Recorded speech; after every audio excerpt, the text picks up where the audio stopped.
went. How do you schedule these things? It's strange.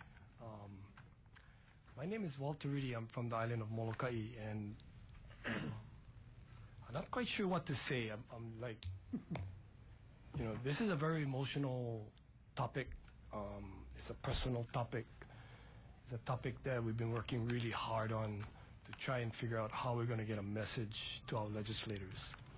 And I was one of the organizers for a rally that we held when all of you got together in the beginning in January. And if you boil it all down, the reason why we got so many people at this rally that we filled the bottom floor is that people were upset with this house. And the lightning rod was the PLDC. So I'm going through this process now. So we had basically three items that brought people together. One was the PLDC, but the big one was the ability for the GMO people to organize this rally. So the GMO, the PLDC, and a lot of the Hawaiian issues. And people were upset with all of those issues of how this place was treating us. We couldn't even get hearings last year. Not even a hearing. And certain legislators were dubbed, GMO legislators of the year and stuff because they were able to stop any movement whatsoever. So we were pretty upset that we had a message, we had concerns as ordinary people, and we couldn't get a hearing. And of course the PLDC people were upset because of how this PLDC was created and how this whole body was gutting things and putting in new stuff, and it was like everyday stuff for how you guys were acting and leaving people out and doing things last minute. So there's all kinds of maneuverings, which is fine, but the maneuverings were getting to the point where we're losing trust with you guys, and that's why people started to come together. So I'm sitting here, we went through about 2 hearings now, and we know the story. You got this group of people that have bigger budgets than you guys have, telling you guys that what they're doing is for the benefit of the state of Hawaii and it's a good thing.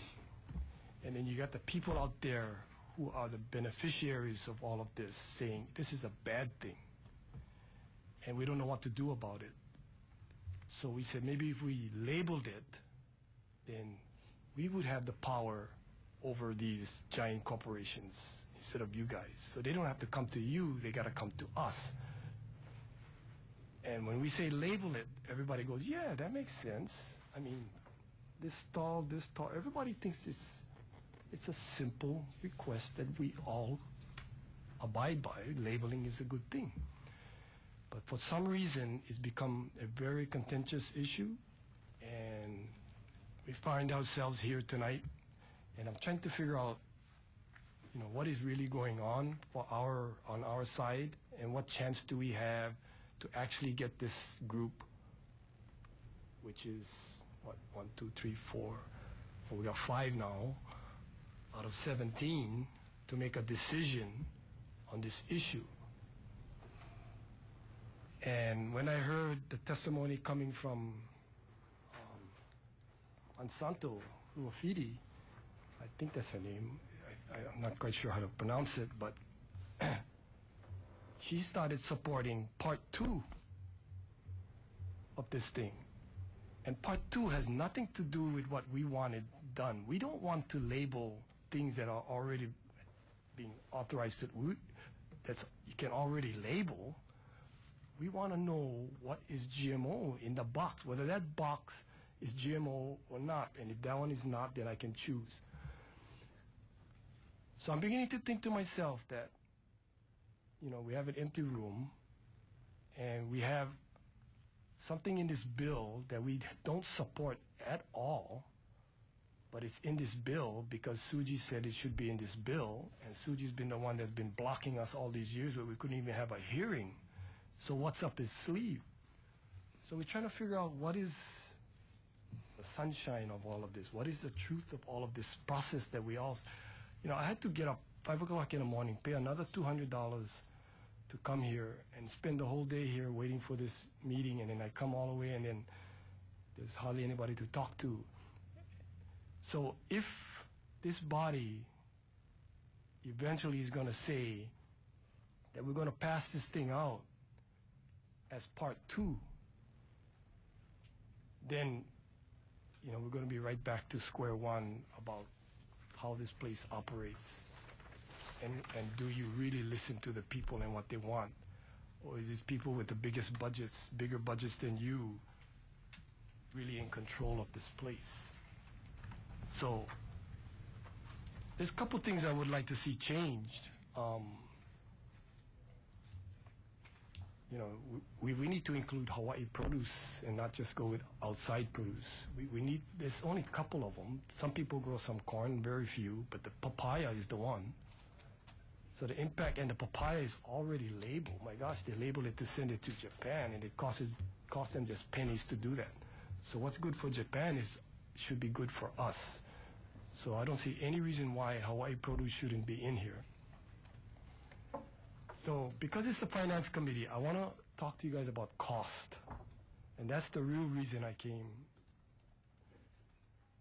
The real cost in all of this can be found on the island of Molokai. Thousands of acres. The largest employer is Monsanto. So what is the cost? What is the cost to us who are living on that island? That island, 50% or more of that population is Hawaiians. We have 2 economies, subsistence and cash. Subsistence because we have a tradition in subsistence economy. That's how we survived for thousands of years. This company on our island, that is a Hawaiian, the last Hawaiian island, is destroying the ability for us as Hawaiians to be able to survive with their mismanagement, poor agricultural practices that are not only ruining our soil, but destroying the icebox that we call our reefs. We have the largest reef system in the state. The farming on the side of our hills, all of that stuff is going down with the rain. The dust storms are horrendous, blowing all of that stuff into the ocean, into the reefs. And we have to breed that stuff.